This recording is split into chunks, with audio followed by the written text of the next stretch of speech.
বাংলাদেশের সব থেকে জনপ্রিয় দল এখন, আমি যদি নাম নাও বলি এক কথায় সবাই বলবে সেটা বিএনপি বা বাংলাদেশ জাতীয়তাবাদী রাজনৈতিক দল।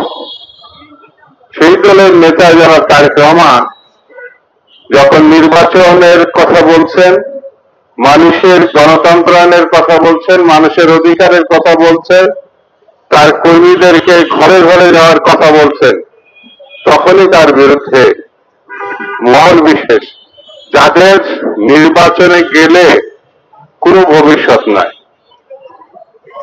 তারা নির্বাচন ছাড়াই মন্ত্রণালয় দখল করে রাখতে চায়। নির্বাচন হলে তাদের অবস্থা বা পরিণতি কি হবে তারাও জানে, দেশবাসীও জানে, বিশ্ববাসীও জানে।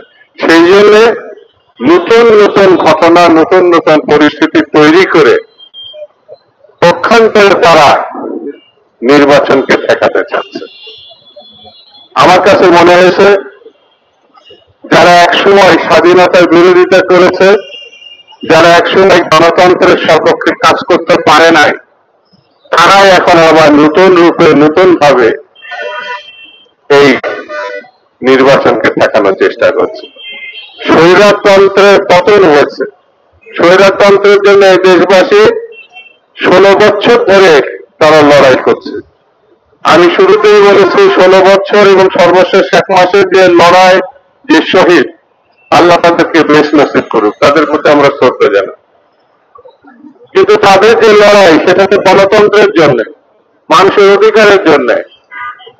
সেই অধিকার এবং গণতন্ত্র তাদেরকে যদি আমরা না দিতে পারি তাহলে এই আন্দোলন তো প্রশ্নের মুখে পড়ে যাবে। আমরা কি অর্জন করলাম? আন্দোলনে একমাত্র অর্জন স্বৈরতন্ত্রকে আমরা বিদায় করেছি, মানুষের অধিকারকে আমরা ফিরিয়ে দিয়েছি। এবার একটি নির্বাচনের মধ্য দিয়ে জনগণ তাদের পছন্দের প্রার্থীকে, দলকে ভোট দিবে, তারা সরকার গঠন করবে, তারা দেশ পরিচালনা করবে। নির্বাচিত সরকার, নির্বাচিত প্রতিনিধি না থাকার কারণে দেশে আইন শৃঙ্খলা এবং বিভিন্ন সেক্টরের ব্যবস্থাপনা ভেঙে পড়ছে। আমি এই সরকারকে অনুরোধ করব, আপনাদের প্রতি আমাদের সমর্থন আছে, যত দ্রুত সম্ভব সেটি যদি ফেব্রুয়ারির আগেও এনে